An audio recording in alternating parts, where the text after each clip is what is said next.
नमस्कार, तपाईलाई स्वागत गर्न चाहन्छु अर्को नयाँ भिडियोमा। आजको भिडियोमा हामी सिम्पल कुरा गर्छौं तर एकदम महत्त्वपूर्ण कुरा गर्छौं। तपाईहरुले यस भिडियोमा वाइफाई को स्पिड कसरी बनाउने भन्ने बारेमा हेर्न सक्नुहुन्छ। तपाईले यो कुरा बेसिक कुरा हुन् तर एकदम महत्त्वपूर्ण कुरा हुन्। तपाईले युट्युबमा धेरै भिडियोहरु हेर्नु भएको होला, तपाईले ब्लगहरुमा धेरै भिडियोहरु हेर्नु भएको होला वाइफाई को स्पिड बढाउने भन्ने बारेमा। तर त्यनेर खास कुरा महत्त्व कुरा एकदम बेसिक कुराहरु बताएको हुँदैन। तपाईले त्यनेर धेरै एडभान्स कुराहरु तपाईले जान्नु भएको हुन्छ भने तपाईलाई आज म बेसिक कुरा बताउँछु। बेसिक कुरा तपाईले गर्नुभयो भने तपाईको वाइफाई को स्पिड एकदम फास्ट हुनेछ। तपाईलाई म स्योर भन्न चाहन्छु, मैले प्र्याक्टिकली एप्लाई गरेको कुरा हो। यो कुरालाई तपाईले पनि आफ्नो घरमा एप्लाई गर्नुभयो भने तपाईको वाइफाई पनि एकदम फास्ट हुन्छ। वाइफाई घरमा जोडिसकेपछि तपाईले वाइफाईमा सबै फ्यामिलीको हातमा मोबाइल हुन्छ, सबैकोमा कनेक्सन गर्ने पर्यो, ल्यापटपमा कनेक्सन गर्ने पर्यो, कम्प्युटरमा कनेक्सन गर्ने पर्यो। यस्तो कारणले तपाईको मोबाइलमा चाहिने जति वाइफाई को स्पिड चलिरहेको हुन्छ नि, तपाईले भिडियो हेर्नुहोस्, तपाईले भिडियो डाउनलोड गर्नुहोस्, तपाईले भिडियो अपलोड गर्नुहोस्, समस्या भइरहेको हुन्छ। यस्तो अवस्थामा तपाईले यी सबै बेसिक कुराहरु गर्नुभयो भने तपाईको मोबाइल फोनको वाइफाई को स्पिड एकदम फास्ट हुन्छ। तपाईले इजिली आफ्नो मोबाइल फोनमा वाइफाई चलाउन सक्नुहुन्छ एकदम फास्ट तरिकाको।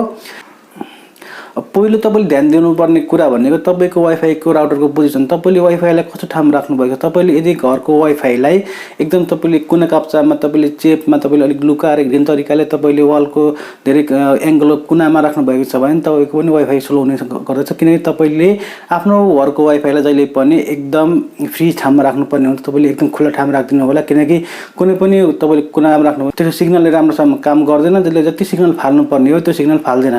त्यस्तो अवस्थामा तपाईको मोबाइल फोन को वाइफाई अथवा तपाईको ल्यापटपको वाइफाई स्लो हुने गर्दछ। तपाईले ठुलो कङ्क्रिट वालको अगाडि छेउमा राख्नु होला, तपाईले एकदम हाइटमा राख्नु होला वाइफाईलाई। तपाईले तल डाउनमा आफ्नो टेबलमा कुर्सीमा राखेर तपाईको वाइफाई को राउटरले काम गर्दैन राम्रोसँग। तपाईले त्यसलाई एकदम हाइट दिनु होला, तपाईले घरको हाइटमा राख्नु होला, तपाईले घरको मिड रेन्जमा राख्नु होला। तपाईको घर एक तला छ भने त्यही अनुसारको तपाईले घरको मिड पोइन्ट छानेर राख्नु होला। तपाईको दुई तला छ भने त्यही अनुसारको तपाईले घरको बीच पोइन्ट राख्नु, एकदम हाइटमा राख्नु। हाम्रो बानी के छ भने हामी वाइफाई को राउटरलाई एकदम लुकाएर राख्छौं। त्यस्तो अवस्थामा पनि वाइफाई को सिग्नल चाहिँ राम्रोसँग काम गर्दैन। अर्को पनि उपाय छ। अर्को उपायमा तपाई यदि घरमा वाइफाई युज गर्नुहुन्छ, तपाई घरको मेम्बर सबैले आफ्नो मोबाइल फोन वाइफाई युज गर्छन् र तपाईलाई धेरै इन्टरनेट स्पिड चाहिएको छ भने तपाईले नेटवर्कलाई प्राइभेट पनि बनाउन सक्नुहुन्छ।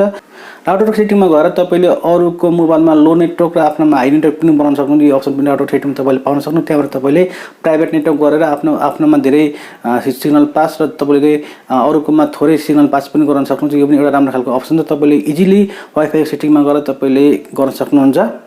अर्को छ राउटर र अर्को तपाईलाई सर्भिस प्रोवाइडरले तपाईलाई आईएसपी ले कुन किसिमको राउटर दिएको छ, तपाईलाई बेसिक किसिमको लो क्वालिटी राउटर दिएको छ भने तपाईको मोबाइल फोनमा समस्या आउँछ, तपाईको मोबाइल फोनमा चल्ने वाइफाईमा समस्या आउँछ। सबैभन्दा पहिले तपाईले राउटर कुन खालको त्यो थाहा पाउनु पर्ने हुन्छ। तपाईको राउटर एकदम बेसिक खालको हो भने तपाईलाई त्यो तपाईले 100 एमबीपीएस जोडे पनि तपाईले जति हाई स्पिडको इन्टरनेट जोडे पनि तपाईको स्पिड काम गर्दैन, किनकि त्यो राउटरले नै राम्रो सिग्नल नफालेपछि तपाईको मोबाइलले तान्ने कुरा भएन। त्यसैले तपाईले सबभन्दा पहिले आईएसपी ले जोड्ने राउटरलाई एकदम ध्यान दिएर हेर्नु होला। राउटरलाई जोड्दाखेरि एकदम हाई क्वालिटी राउटर तपाईले हेर्नु होला। राउटर सम्बन्धी भिडियो म आगामी दिनमा बताउनेछु। तपाईले कुन किसिमको राउटर युज गर्दा राम्रो हुन्छ भन्ने बारेमा त्यो भिडियोमा बताउनेछु।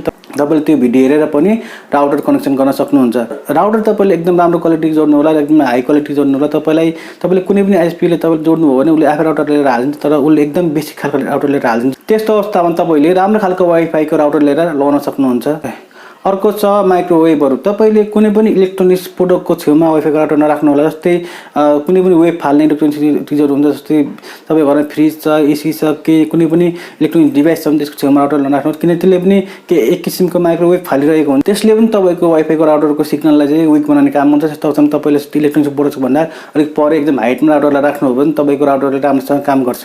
यो एकदम बेसिक कुरा हो। तपाईलाई मैले कुनै पनि सफ्टवेयरको बारेमा कुनै पनि एपको बारेमा बताउन गइरहेको छु। तपाईले यो बेसिक कुरा गर्नु भने तपाईको वाइफाई को स्पिड एकदम बढ्छ। अर्को कुरा छ केबल। केबल पनि तपाईले राम्रो खालको जोड्नु पर्ने हुन्छ। केबल तपाईको लो क्वालिटीको केबल छ भने तपाईको वाइफाई स्पिडमा समस्या आउँछ। अहिले प्राय सबैको घरमा वाइफाई जोडिएको हुन्छ। तपाईको छिमेकीमा, वल्लो घरमा, पल्लो घरमा, दायाँ घरमा, बायाँ घरमा, अगाडि घरमा, पछाडि घर सबै घरमा वाइफाई जोडिएको हुन्छ। त्यस्तो अवस्थामा अरूको वाइफाई को सिग्नलले पनि तपाईको वाइफाई को सिग्नललाई चाहिँ विक बनाउने काम गर्छ। त्यस्तो अवस्थामा तपाईले आफ्नो वाइफाई को सिग्नल चाहिँ राम्रोसँग ट्रान्समिट हुने ठाउँमा तपाईले खुला ठाउँमा राख्नुभयो भने तपाईको मोबाइल फोन अथवा तपाईको वाइफाईको सिग्नल चाहिँ राम्रो हुन्छ तपाईको मोबाइल फोनमा वाइफाई अथवा तपाईको ल्यापटपमा वाइफाई राम्रोसँग चल्छ। यदि तपाईले ल्यापटप युज गर्नुहुन्छ भने तपाईले भर्सक केबल युज गरेर गर्नुभयो भने तपाईकोमा राम्रोसँग चाहिँ परफर्मेन्स दिन्छ। तपाईले केबल युज गर्नु होला।